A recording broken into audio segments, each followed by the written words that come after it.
Hey, what's up, everybody? Today is a very special day. Today is the day when we have the man, the myth, the legend himself, my friend, my mentor, the one and only Teddy Sears. He joins our Speedcast interview session today. I'm very excited. So let's go ahead and let's get Teddy on here. And thank you, everyone, for joining today. Truly appreciate it.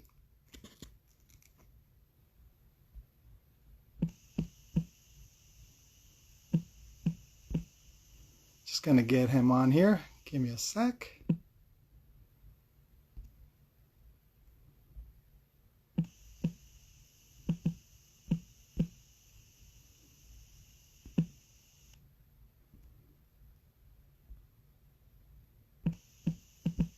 Instagram is not being very kind to me this morning.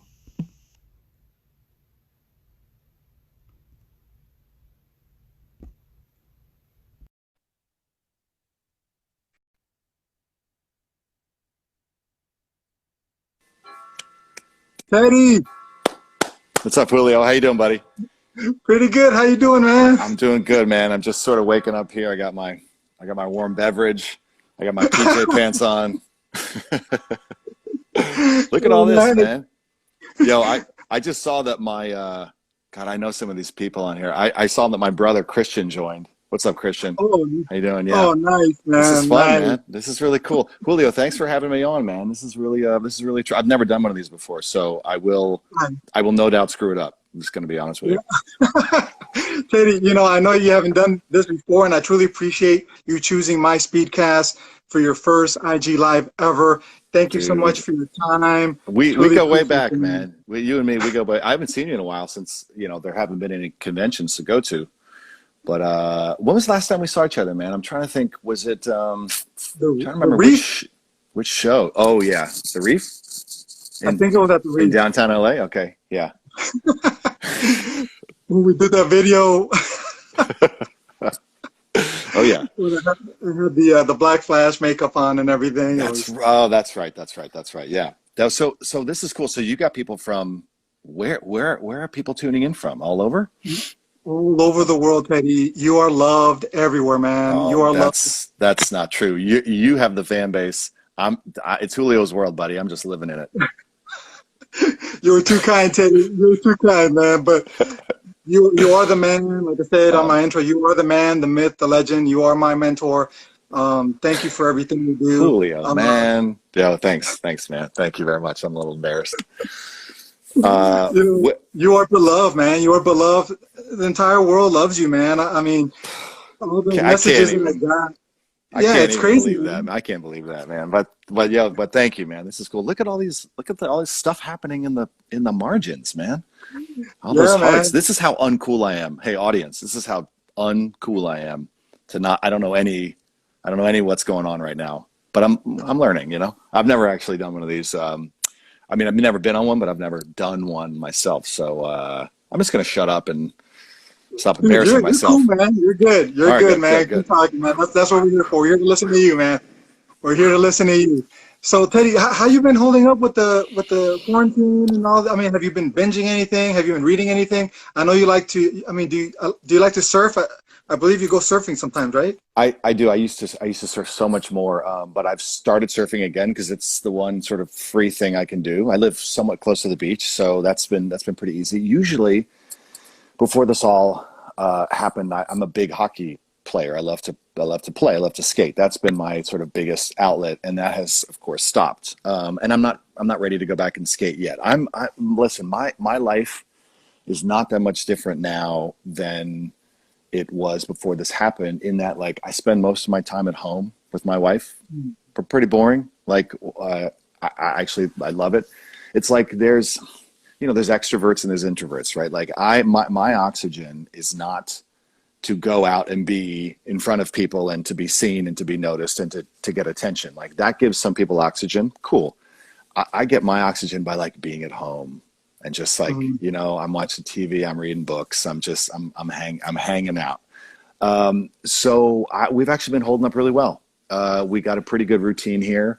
We're just like, we're just, listen, we have our health. So grateful. No one knows that more than you, I think. There have been a couple people in my life who I've lost because of COVID. They were older, but they were teacher mentors of mine when I was growing up.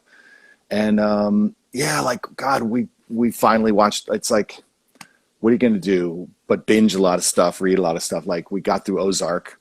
We literally did all of Curb Your Enthusiasm. We've done all of Seinfeld from the beginning. We love Insecure on HBO. We have a good friend who's on Insecure, so we caught up with the 4th season of that.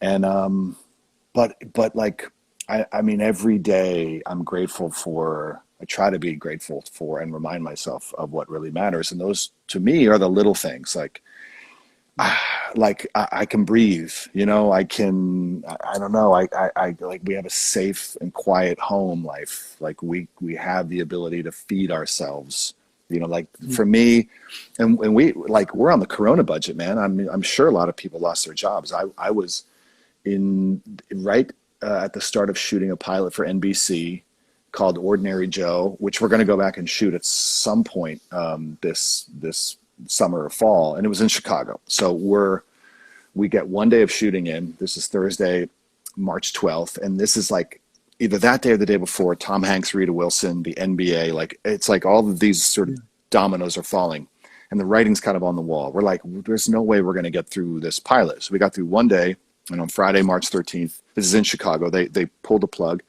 and they sent us all home. And so since then, I mean, that was my last haircut, by the way, was early March. So like, there's things to look forward to. We'll be able to get back and do that at some point, but there's no clarity as far as when that is. So we just count our blessings that, you know, that we have enough to like do the bare minimum. That's kind of all we need. It's food. It's like rent. And, you know, internet and streaming services, like the essentials, basically. So that's sort of what's been going on here, yeah. Every day, you know, in the morning when I wake up, I always say every day above ground is a blessed day. Mm-hmm. So definitely. That's right. And how about you? You've been doing okay too? I mean, you've been a frontline worker for us, man. Well, you know, we support the frontline workers, and God bless all the frontline workers, because they call us for assistance, and you know, we're there for them, and man, let me tell you, they're heroes, and when they call us, we do the best we can to support them, because they use our system, right, to document everything for the patient. So they, absolutely. I mean, man, and it's just been tough for everyone, mentally and physically. It's been crazy, man, but you know, we will get through this. Yes, we will, man. Yeah, we will. But they are, I think, I'm sorry, Julio, I cut you off, but they are, no, don't worry, day in and day out, the toughest, you know, mentally toughest people. And they're the last line of defense right now, taking care of people who get afflicted. I mean, I have friends who's, you know, either friends themselves or spouses of friends who have, you know, otherwise very healthy, robustly healthy people who have gone into the hospital with this. So yes, it afflicts certain people disproportionately if you have an underlying health condition, sure. But you can be perfectly healthy, you can be young, you can be vibrant. And so, yeah, I just want everyone listening to continue to be safe, please. Be safe. And all you guys who are not in America, I think you guys have figured it out. We're not quite there yet, but we will. We're getting through it. Yeah, definitely. They figured it out. They don't want us in their country right now, so I don't blame them. But I know. Yesterday, I get these reports every morning because I'm on the leadership calls, and you know, when I hear the numbers, you know, they level off a little bit, and then when I hear them rising again, man, it's just. And then when I talk to my colleagues, and they tell me, you know, we just had a 19-year-old, perfect, healthy 19-year-old, no underlying conditions. I mean, the guy was fit as a fit. I mean, the guy was doing P90X pretty much every day. Yeah. And when I hear that kid died at 19 from this, you know, from this pandemic, from COVID, it's just like, it's eye-opening, man. It's just, and for me to hear that you lost a couple of people close to you, man, I'm sorry to hear that. I mean, you know, my condolences and thanks, my prayers. Thanks. Thank you very much, man. Thank you very much. Well, We'll get through this. I hope stronger and better than before. But it really is been a lesson in patience for me, and in gratitude, and in slowing down, and in appreciating what I love most about life, and realizing that I had a lot of extra stuff that I didn't need. I'm not even talking like physical stuff. I'm talking like just sort of mental burdens I was carrying with me, or things. Oh, I got to do this. I got to run here. No, I don't. I don't have to do any of that. And we're fortunate in that we've been able to slow our life down. I know a lot of people haven't been able to. In fact, it's gotten heavier because there's been a burden of home care for and homeschooling for kids, and yeah. Well, listen. Hopefully, I'll steer away from this, because hopefully this little time talking with you will be a nice little break from the stresses of all that, and we can just have fun and talk about whatever. Definitely.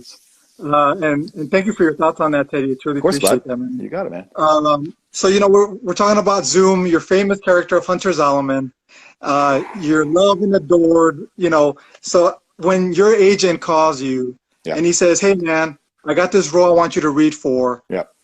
It's a character on the Flash.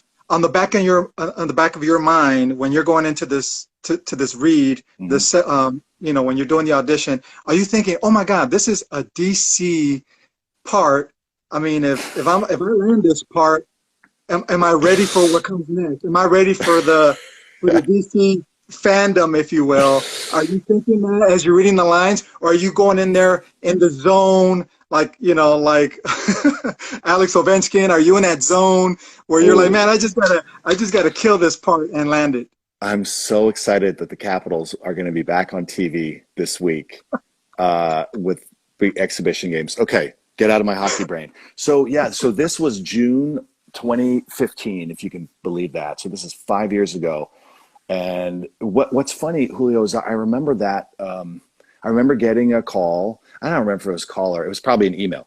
Like, here's your, because that's how it happens. Like you get emails for, I would get emails for auditions. All right, cool. I remember this. I remember reading for Flash. I remember a few things were happening. I had never seen the show before, but I knew it was doing really well. In fact, I knew it was like CW's top show, but I hadn't seen a frame. But I remember there were three different things I was reading for at that time. And I remember, so I'm learning three different sets of scenes at the same time, because I think I had two auditions one day and one audition the next day, or something like one day after day after day. So I didn't have time to really focus on this being, I didn't have time to ask any of those questions. I just had time to learn the lines. And of the three auditions, I remember that Flash was like my least favorite of the three, which is so funny because the other two, they're not on the air. I don't even know if they ever got on the air. It's like just based on what the material I was reading, I was more excited about those other two. But in Flash's defense, it's not a knock on them. They didn't reveal what the character was that I was reading for. It was all very hidden, or very, very secret. It wasn't like you're reading for the villain of the season. They wouldn't even tell me that I was reading for Jay Garrick. It was like because it was a fake scene that Greg Berlanti wrote, just to sort of give the flavor of the type of guy they were looking for to play this part. And it was meant to be like an older brother mentor figure to Barry Allen. And I remember it was two scenes. One scene was with Barry, and the other scene was with Caitlin. And I remember going into the waiting room in Burbank and looking around the room, which I always do, to see like, oh God, like who else is in here? Like who's going to kick my butt in this audition? And I remember, I love Schitt's Creek, and the actor who plays Ted in that show, a guy named Dustin Milligan, he was in there reading. I didn't know. I mean, I knew Schitt's Creek because I'd seen a season, but I was like, oh, that's the guy from Schitt's Creek. And then Chris Klein was there, who ended up playing Cicada in this later season. And I remember going in, and this was the last audition I can remember where there was a whole. All the creative team was there. Now it's pretty much like, well, now it's just on an iPhone and you send it in from home. But even before the pandemic, it's very much like just one person in the room, maybe two with a camera. Like they really, the more people in the room for actors, it's tougher. You have all these people staring you down, like kind of assessing, are you the guy? I probably should have known it was a big deal when there were like 10 different, executives. Kreisberg was in there, the Helbing brothers, who were the head writers at the time, all of the casting people. And then there was like, I want to say Sarah, who's another EP, was there. It was the creative team. And I remember this was the only time in my life, Julio, that I left the audition. I felt like I did fine, but my mind was on, I got to do this thing tomorrow. So like, I got to go switch gears and get ready to do that audition tomorrow.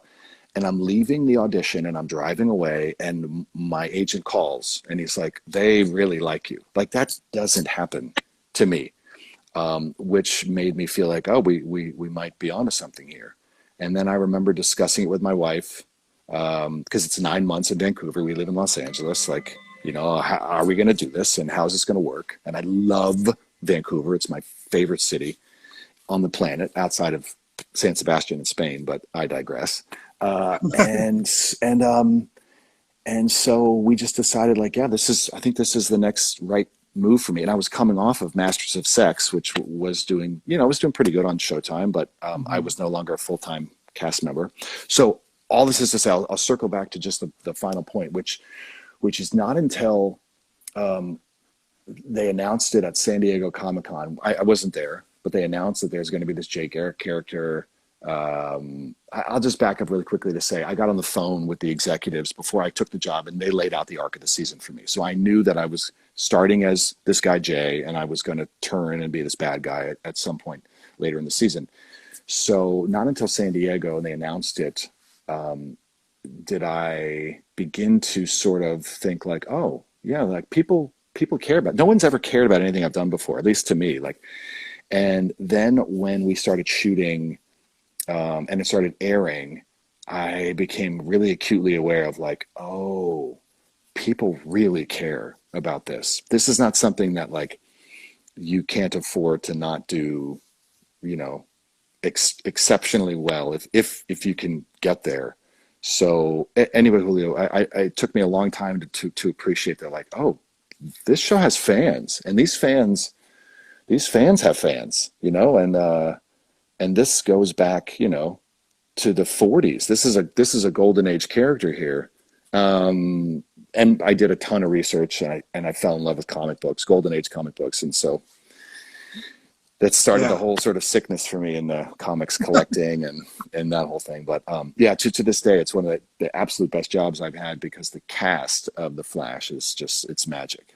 Total, like they assembled that group, and that's why the show's so successful. I think there's incredible chemistry among the cast. That's an incredible story, Teddy. I talked way too long. I literally almost fell asleep listening to myself. Dude, you're fine, ridiculous. Man. We're here for you. All right. So that's great, man. And you mentioned the golden age of comics. Yeah. When you were growing up, were you involved in any of that? I mean, you and I are around the same age. So did you watch like Super Friends, or did you watch like Definitely, Stan Lee, Spider-Man? Did you watch any of that stuff when you were growing up? I remember watching the Super Friends. Does Muppet Babies count? No, it doesn't count. But I used to watch. I used to watch that too. Big Muppets fan. No, I used to collect a little. Collect as like an 11-year-old, sort of a. Not exactly what I did, but I used to love going to the comic shop. There's a comic shop in Bethesda, Maryland, which is not too far from where I grew up. I think it's still there. It's called Big Planet, and I used to go to Big Planet, and I'd buy like early G.I. Joe and Wolverine, and I found my stash the other day at my parents' house, maybe like 2 years ago, and it was like not cool stuff. It was like very much like, oh yeah, like Betty and Veronica. They're pretty cute. But there were, it was a cool glimpse. I found this old cardboard box. It was a pretty cool glimpse into the stuff I was into. You know what I loved was, and it was on shelves when I think I was 11, was when Teenage Mutant Ninja Turtles came out. The Eastman and Laird, the like beautiful the first four covers of that are like this beautiful sort of black and white ink, and then there's like a little bit of like the one I bought was number 2 or 3, which was had this cool green, you know. Anyway, yeah, like I thought it was really cool when I was a kid, but I was into lots of different stuff. And so anyway, it's funny how it kind of circled back and like kind of woke up that like inner 8-year-old in me who loves Saturday morning cartoons and, you know, running around the backyard playing like that. That's the thing. I cannot believe that I got a chance to play, you know, to put a costume on and play make believe, especially in the sci-fi genre world. But like I'd been trying for a little. Like I auditioned for Captain America, was not the pick. It's okay. What? Yeah, no. Well, I mean, Chris Evans is like he's killed it. He's definitely the better choice. But like, you know, I don't know about that, Teddy. I don't know about that. Thank you, but no disrespect to Mr. Evans. He's fantastic. No, I think I think he's great. I remember auditioning for Thor 2, which I definitely wasn't as right for. Yeah, but so to me, I was like, you know, I read for the Marvel movies. I was getting up into my late 30s, and I was thinking, like, you know, I've had my chance. Like, I won't play a superhero. I'm too old. And then this job comes along, and it was really fun. It was so fun. I would do it again in a second. Isn't it crazy how things come back in full circle, Teddy? Because you know you saw those Eastman covers, you know, Teenage Mutant Ninja Turtles, and now you do events with him. Like you're literally in the same event with him, and you're talking about, you know, hey, I used to collect your stuff. That's pretty true, man. You know, I think that's something I haven't quite appreciated yet, but the convention world, I so love. I think, Julio, to that point, it's like there's all of these legends under one roof, depending on the show, of course. But and for me, it's always on the theatrical side, the actor side, the people I get to sort of, you know, sit with and talk. I mean, I remember this was in Chicago, Wizard World Show, Chicago, last August, which is a massive show. I mean, I don't know if it's 100,000, but it's not far off. Massive show.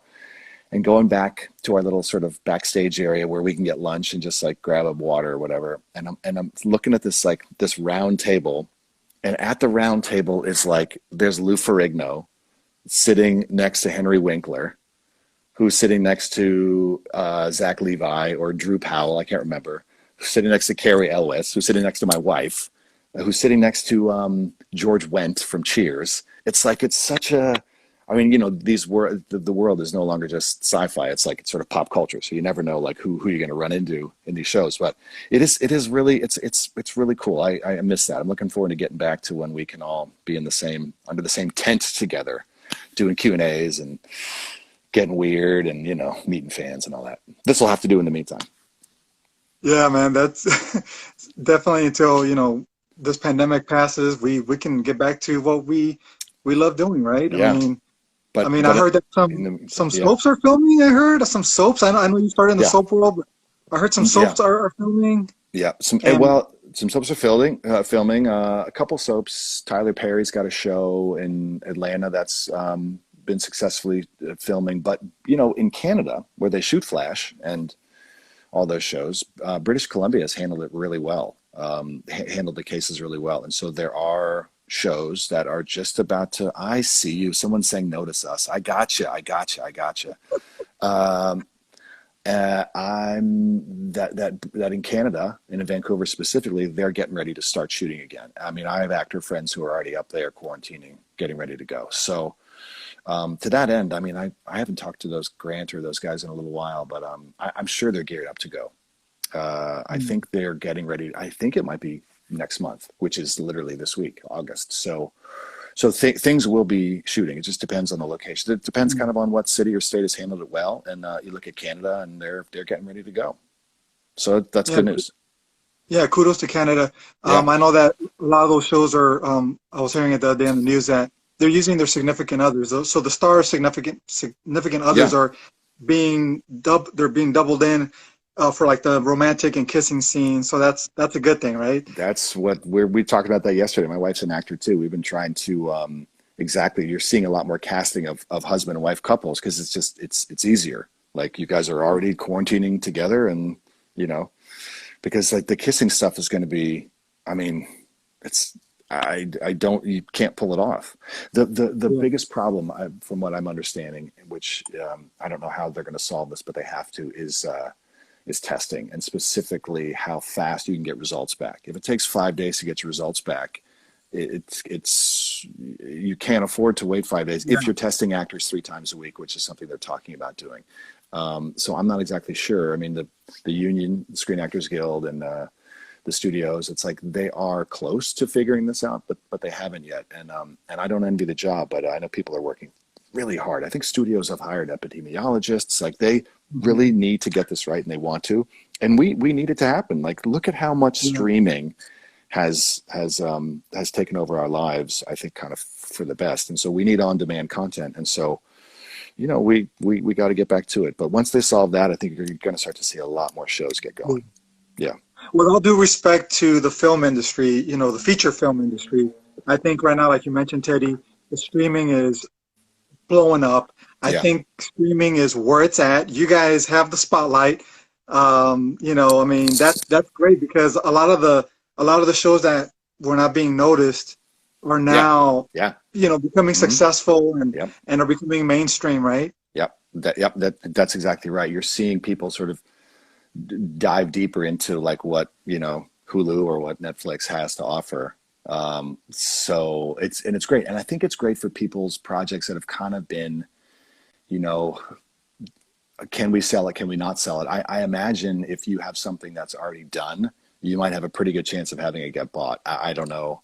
I don't know if, like, I do have a couple of friends who are in that boat, but not me per se.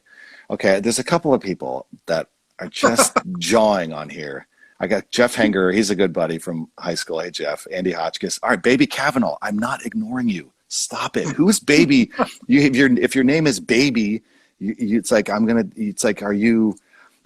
Why Baby Kavanaugh? Why not like Daddy Kavanaugh? Why not like like Tommy C's brother? There we go. Okay, thanks for laughing. So, no, I got a couple buds on here. And Andy Hotchkiss, Jeff Hanger, my brother Christian, his wife Elizabeth, maybe. Look at, I had Diane and Miriam. Hi, what's happening? Okay, sorry, Julio. I'm gonna, my eyes You're up, good, Teddy. eyes up on You're the good, Julio. man. You're Got it. good. You're good. Hey, Chase, I gotta ask. I Yeah, gotta yeah. ask you this. You are hands down, in my opinion, a lot of Flash followers, a lot of Flash fans, hands down, with all due respect to Tom Cavanaugh, Grant Gustin, Mr. Klein, you mentioned him earlier. You have been hands down the best villain on the Flash. Season 2, to Come on, me, come on, dude. is to me, when I think of the Flash, I think season 2, man. I think your version of Jay Garrick. I think Hunter Zolomon. Mm. You know, Do you want to and I'm be not the my? one Do you who want to be knows. my press agent? Do you want to be my PR rep? Because Hey, man. Hey, look. Andy. Oh, nice. I actually don't. I don't own one of those, man. I mean, I need to find one. But I did. This is I'll get my. you one, Teddy. I'll get you one. This is my seal here. That this was on my chest, and at the end of the it says Velcro on the back. She pulled it off, the Betty Dubney. She pulled this seal off of Zoom's suit, and she handed it to me as the last scene. We just finished. We just wrapped it. I remember just the look on her face. She just pulled it off, and she's handed it to me, kind of like, you deserve this, buddy. Julio, thanks for your kind words. I mean, I don't know what to say except thank you for that. But Zoom was a team effort. It's to me, it was three of us. It was, of course, there's no Zoom without Tony Todd. So I feel like my job was almost the easiest of the three. And then there was Ryan Handley, the stunt guy, who made Zoom look good and tough, because he's a better fighter than I'll ever be. And Ryan did the majority of the mask on work. And we've talked about this, Julio, and you probably know from your own mask. The Zoom mask, it's you have to black out around the eyes, because the cutouts are big enough, and you see your flesh. You got to black out around your eyes. And you got to black out around the mouth. There's no holes to breathe through in the nose, so you have to breathe through your mouth, and the mouth is like these cuts. But in order to not see through it, you got to black this out, and you got to black your teeth out. So Ryan looked like a raccoon every day. He would take the mask off, because anyway, that's sort of the price of admission for wearing Zoom's mask. So between Ryan and Tony, I felt like, listen, it was a team effort, and I did all the weird stuff with the mask off, but I was terrified. I remember the first time I put the suit on camera, it was like 2 a.m, and it was this one. It was the reveal. It was Zoom pulling his mask off and saying, well, that's a complication, or something like that. Like, well, this is a complication. I can't remember the exact. Hey, Matthew, Awesome what's up, line, man? by the way. I can't remember. My buddy Matthew from France just jumped on. I remember I was freaking out. I was freaking out because I'd spent so much time working on Jay and doing Jay and hoping that Jay was going to be full time for me, even though they told me that that I was going to be becoming Zoom about halfway through the season. I was kind of hoping against hope that maybe they had changed their mind, just because I was having so much fun playing Jay. I was really attached to being this golden age character. Playing Zoom ended up being the more rewarding of the two jobs, because it was more difficult for me, and more challenging, but also therefore more fun, because it was scary and out of my comfort zone. But I remember getting in place. I remember hitting my mark. I remember, like, basically I just had to sort of hold the mask on, because it was just going to come right off. As the camera came around, I was going to time pulling the mask off with the camera being in a certain place. And I'm looking at the body that I just dropped, and saying, well, this is a complication. And I remember thinking, I really was panicking inside this mask and thinking, I don't know who this person is. I have no idea I haven't done any work on this. I have no idea who Zoom is. Like, oh my God, like this is the more important thing of the two characters I've played. I was so in my head. We shot the scene, and I remember leaving work, and I was like, that was dog shit. Excuse my language. That was the worst. And I remember writing like a long email to the writers. And I was like, guys, we need to reshoot that. I'm so sorry. And the next morning they're like, what do you, it was great. What do you mean? We saw it. It was like, what do you mean? And luckily, between that day when I first put the suit on and when I began to shoot more Zoom work, I think I had like about a week. So I had enough time to really kind of get my shit together again. Sorry. Sorry, young ears. Sorry, mom and dad. Sorry about that. Moms and dads who were watching with their little kids. I had enough time to sort of right the ship and come back and begin to do it well. But to this day, I've barely watched any Zoom stuff. I've watched the scene. I've watched a couple scenes because I've felt like it was important to watch. But the one that I love, which was the absolute hardest and most devastating to shoot, was Zoom killing Barry's dad.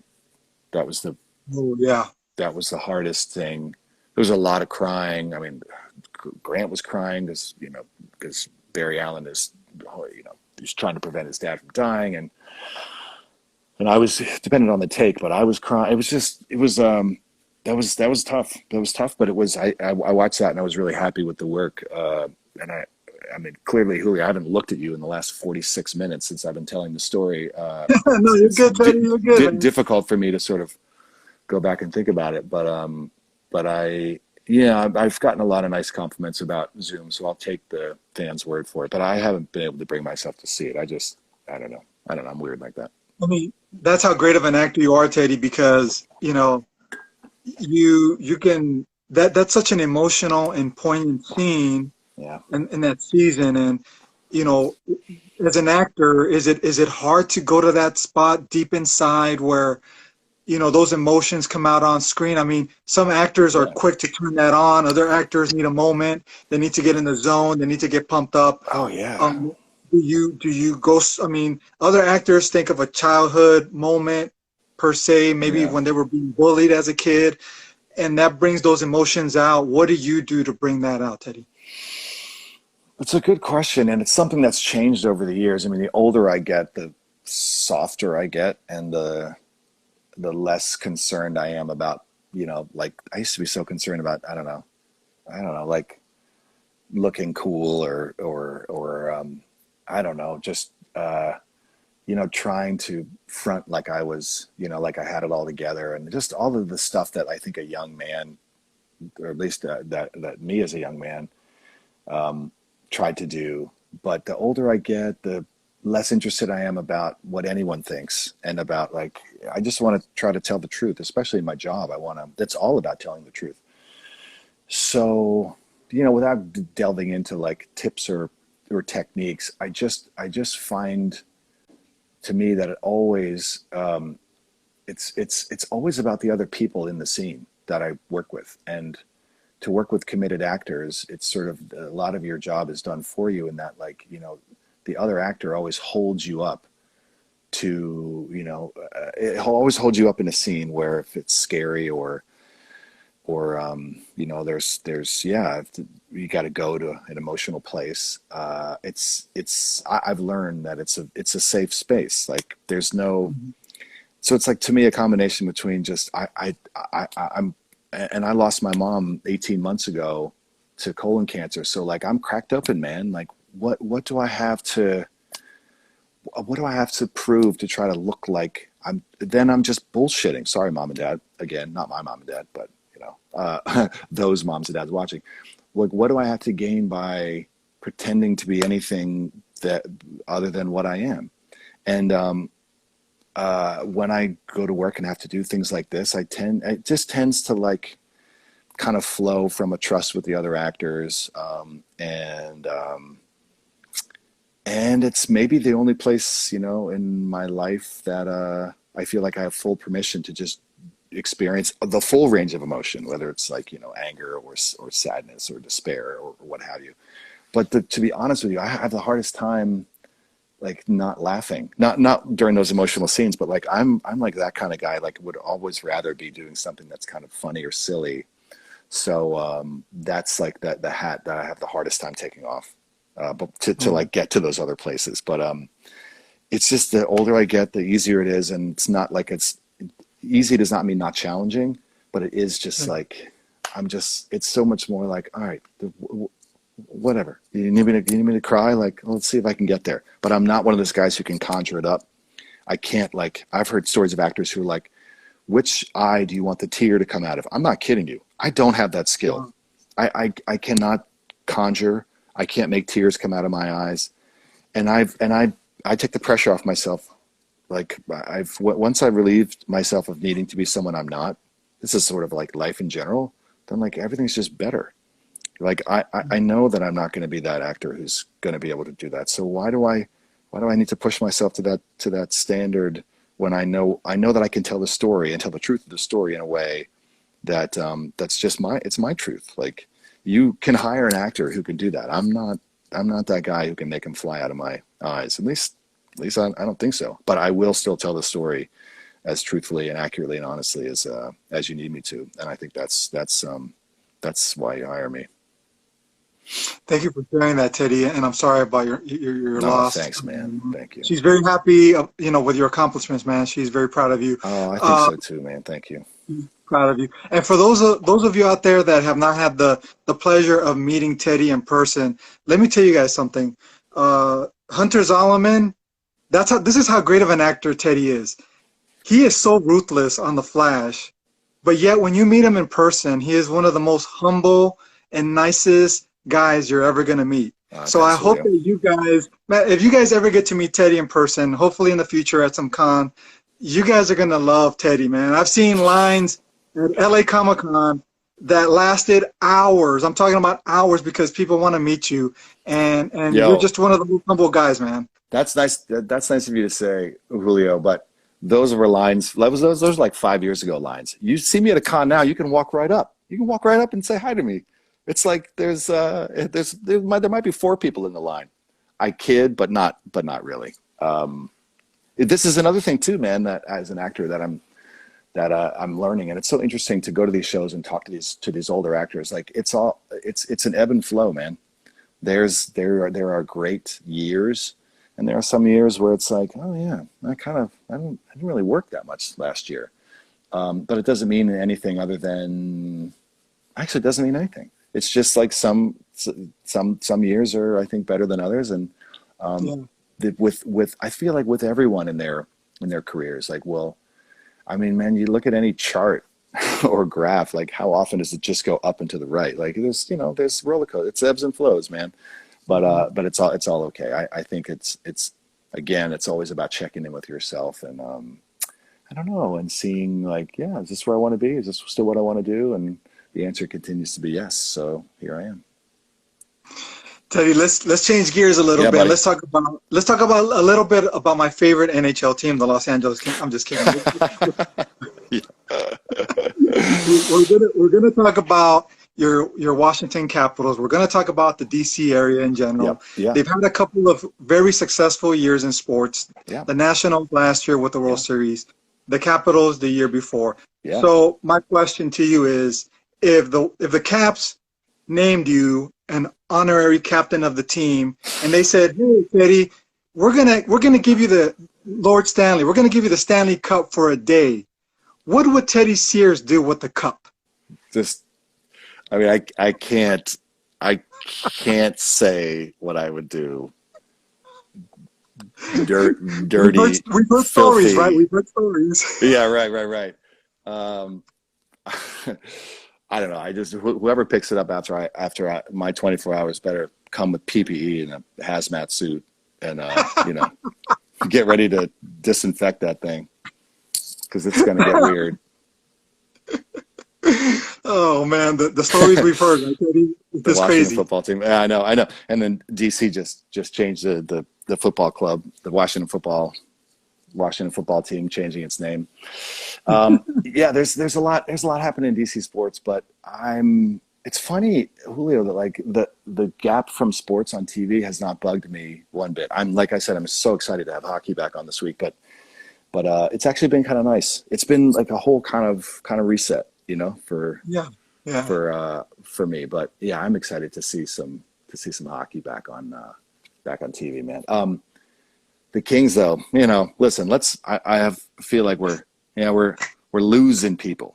We're losing people because we're talking about the Caps. But if anyone hasn't seen it yet, I'm on this little show on Netflix called The Politician. Season 2 just dropped about a month or so ago, and it's a fairly good time. So I would encourage people, if they haven't seen it, to check it out. Man, let me just do this, Teddy, real quick. Yeah. Oh, thanks, man. Thanks, Julio. The Politician, loved it, season 1 and 2, especially season 2, because we get to really see you in that season as William. And let me just say that, you and I, like I said earlier, we grew up around the same time. Yeah. When I saw Judith Light, aka Angela, from Who's the Boss. Right, Angela from Who's the Boss. Yeah. And then I saw Joe Morton, aka Reverend Finer from God Friend and Me. He's also been in Justice League. Okay. Yeah, he was in Justice League. He's Cyborg's dad. And when I saw the Wind Beneath, the Bette Midler, right? Or I want to say, Right. I mean, when I saw the legend Bette Midler, and you're sharing the screen with all these actors, man, is it? I mean, you've been around for a while, but is it still intimidating for you, man? Is it still? Are you looking at Bette Midler and you saying, "Oh my gosh, she's one of the Sanderson sisters from Hocus Pocus"? Are you looking at? Are you looking at Judith Light? Are you thinking, "Hey, that's Angela"? Or do you? What do you do, Teddy? Yeah. It's sort of I don't know how to answer that, because on the one hand, it's just a job and I go to work, right? Hey, nice to meet you, but I'm absolutely know who they are. As a massive fan of like TV, especially, it's always been my jam. Like my wife is like the movie queen, and I'm like, I see less movies than her. TV's always been my thing. But if it's on TV, I'll watch it. Like Hocus Pocus, absolutely. So on the other hand, I know exactly who they are. I'm in awe of who they are. They've had these incredible careers. I mean, Joe Morton was in Terminator 2. Like that, like this, it's Dr. Miles Leonard Dyson, amazing work. And Bette Midler's had a 50-year career, and she's been nominated for multiple Oscars. And so there is that little, absolutely that little geek inside of me that's like I cannot believe my good fortune is how I feel. Like I can't believe I'm on set with these people. But there is something that clicks in that's kind of like, you know, it's like then the technical sort of stuff takes over and you just go about the business of telling the story. But I pinch myself, man. Yes, I'm extraordinarily lucky. And with Bet especially, we had our first day of work together was a full day of scenes for us, like all day long, a lot of dialogue. And she wanted to rehearse beforehand. So she invited me over to her apartment. This is in New York City. And we got to spend a couple hours running lines and that, like that type of thing where there's an intimate moment where we could just, you know, like we get to know each other a little bit and we familiarize ourselves with the words and with each other. So like on screen, it looks like we didn't just meet that morning. Those moments I count myself extraordinarily lucky. Yeah. Dude, the chemistry between you and Bette Midler, man. I mean, it was. Well, it's thanks, man. I mean, she's easy to fall in love with, man. She's incredible and incredibly funny. And she never stops striving to like make the scenes better. She's always trying new things, and that's what's really fascinating. Is it's not like, to me, you hit this age. If you care about your work, you hit this age where you just sort of like phoning it in. I'm sure some people do, but someone like Bet, there's a reason why she continues to garner praise. Is she's just constantly looking to better herself and improve. And I got to see that up close. Dude, you were cracking me up. I don't want to give away too much, but there is this scene where she gives you this look, and you just kind of give her one of those looks back. And me and my wife, we were just rolling on the floor. We were dying laughing. Right. We almost choked on some popcorn, dude. I'm not kidding you. That was so funny.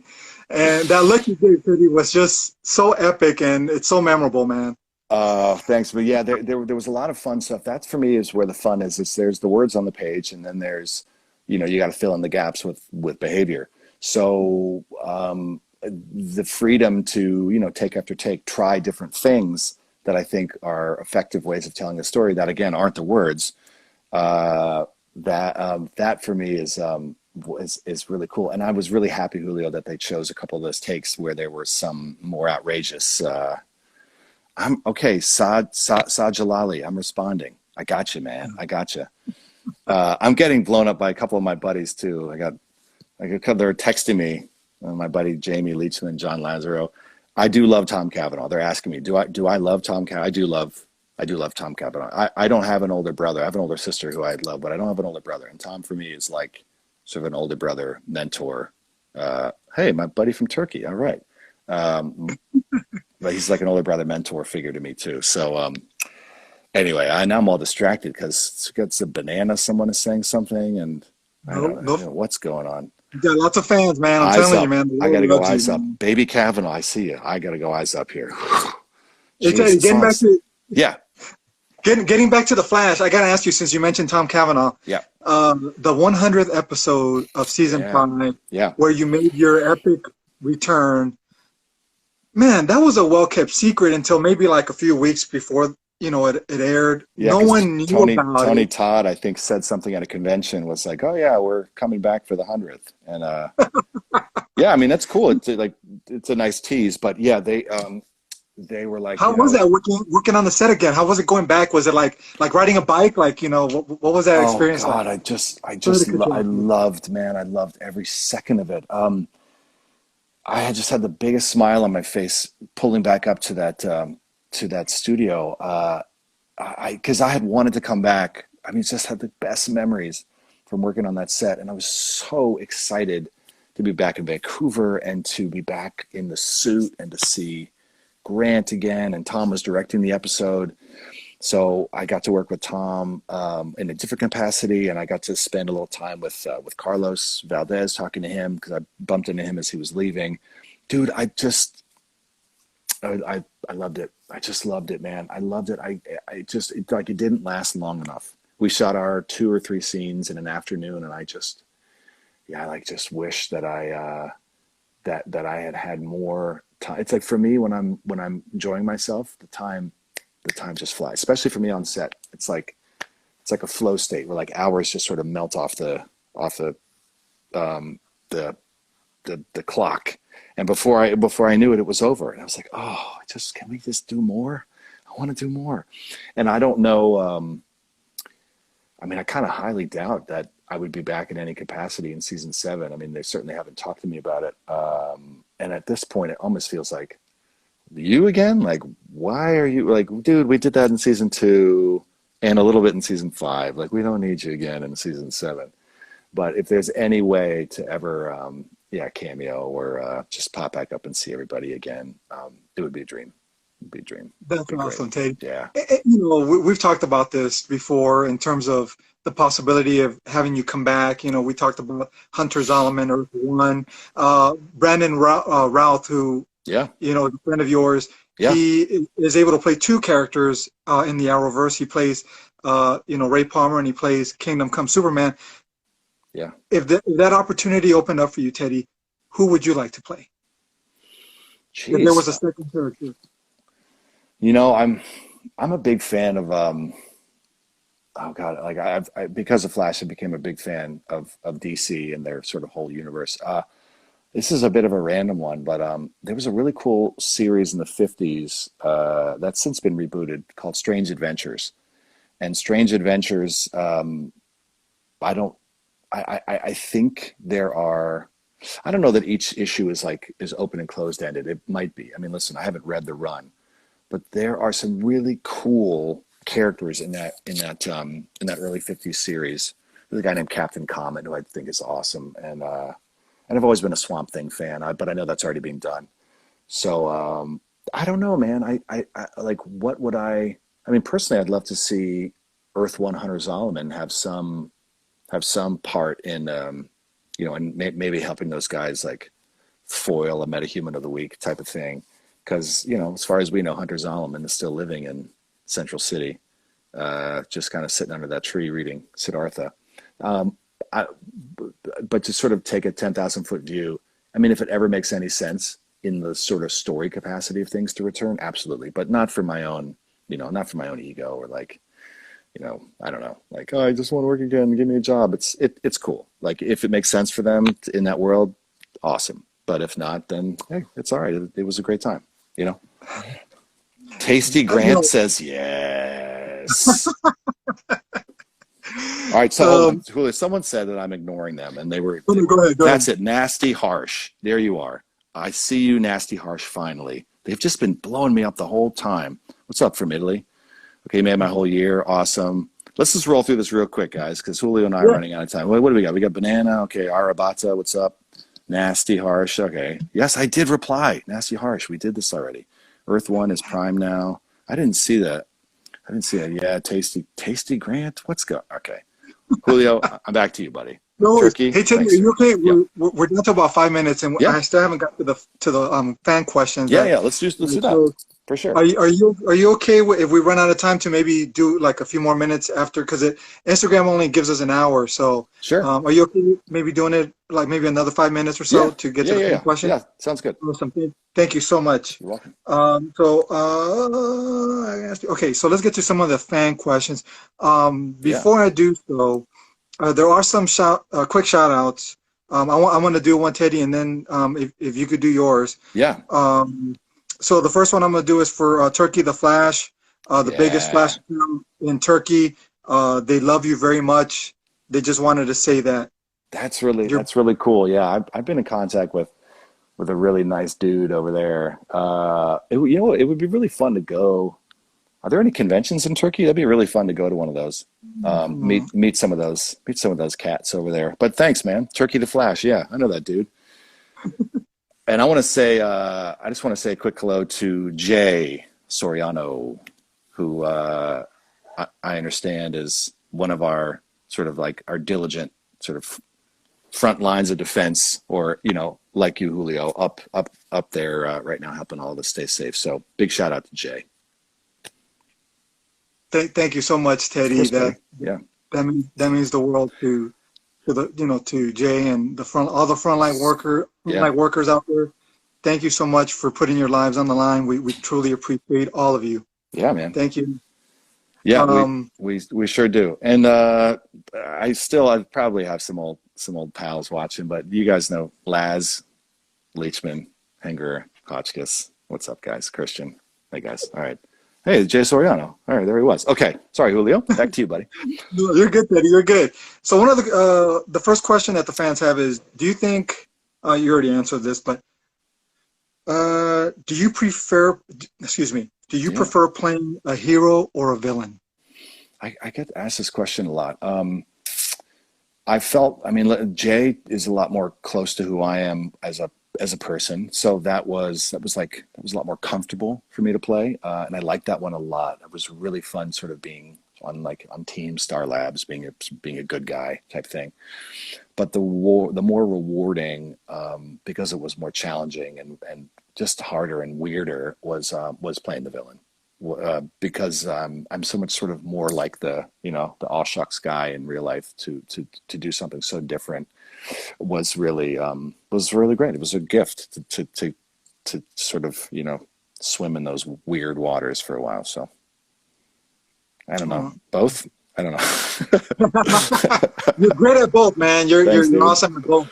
Thank you, man. So I mean, dude, I mean, when you came out as Jay Garrick, I thought, honestly, I thought you were gonna stay as Jay Garrick throughout the whole season. The Me whole too. Zoom, curveball was like, blew my Yeah, mind. But yeah. Thanks, man. definitely, Thanks. you could definitely Tyler pull both. Blood, man, that guy I used to play hockey with jumped on here. What's up, Ty? How you doing, bud?